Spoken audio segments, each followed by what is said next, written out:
নীলফামারীতে র্যাবের ক্রসফায়ারে নিহত লক্ষ্মীচাপ ইউনিয়ন বিএনপির সাংগঠনিক সম্পাদক গোলাম রব্বানীর পরিবারের জন্য নবনির্মিত বাড়ির চাবি হস্তান্তর করা হচ্ছে। আজ দুপুরে ভিডিও কনফারেন্সের মাধ্যমে চাবি হস্তান্তর করবেন বিএনপির ভারপ্রাপ্ত চেয়ারম্যান ও আমরা বিএনপি পরিবারের প্রধান পৃষ্ঠপোষক তারেক রহমান।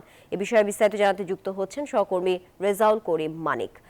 মানিক, চাবি হস্তান্তর প্রক্রিয়া কি শুরু হয়েছে? সেখানকার বিস্তারিত তথ্য আমাদেরকে জানাবেন।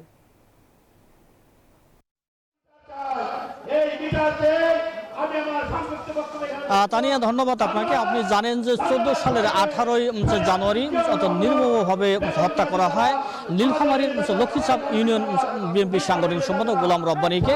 তারপর থেকেই অর্থাৎ র্যাব, পুলিশ এবং আওয়ামী লীগের যে সন্ত্রাসী রয়েছে তাকে কিন্তু নির্মমভাবে হত্যা করে।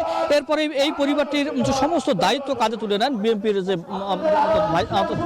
Acting chairman Tarique Rahman. তিনি তার তত্ত্বাবধানে কিন্তু এই পরিবারটি চলছে। আজকে তার তত্ত্বাবধানে একটি বাড়ি তৈরি করে দেওয়া হচ্ছে। কিছুক্ষণ পরেই তারেক রহমান ভিডিও কনফারেন্সের মাধ্যমে চাবি হস্তান্তর করবেন।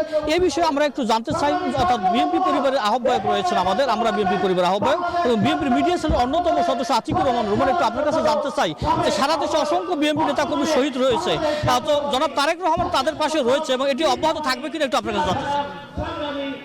সারা দেশে অসংখ্য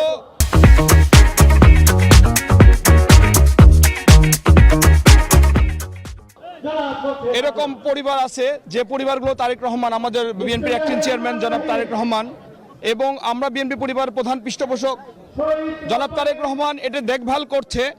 পাশাপাশি যেসব পরিবারগুলো বেশি আশ্রয়হীন হয়ে গেছে, যেমন শহীদ রব্বানীর পরিবার, শহীদ রব্বানীর বাড়িঘর কিন্তু আগুন জ্বালিয়ে দেওয়া হয়েছিল, তারপরে কোনো মতে টিন এবং সাপড়া করে তারা জীবনযাপন করছিল। এই সংবাদ যখন আমাদের অ্যাক্টিং চেয়ারম্যান জনাব তারেক রহমানকে পৌঁছে, তখন তারেক রহমানের কাছে ওনার একটা আবেদন করে বাড়ির জন্য।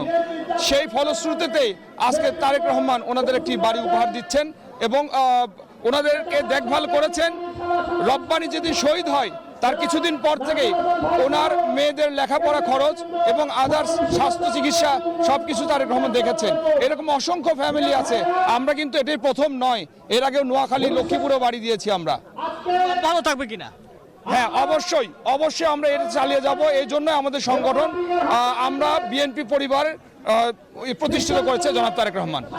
কথা বলছিলাম বিএনপির অর্থাৎ আমরা পরিবারের যে কেন্দ্রীয় আহ্বায়ক রয়েছেন তিনি আতিকুর রহমান বলছিলেন যে সারা দেশে যে নেতাকর্মী রয়েছে অর্থাৎ যারা খুন হয়েছে। মানিক, আপনাকে ধন্যবাদ।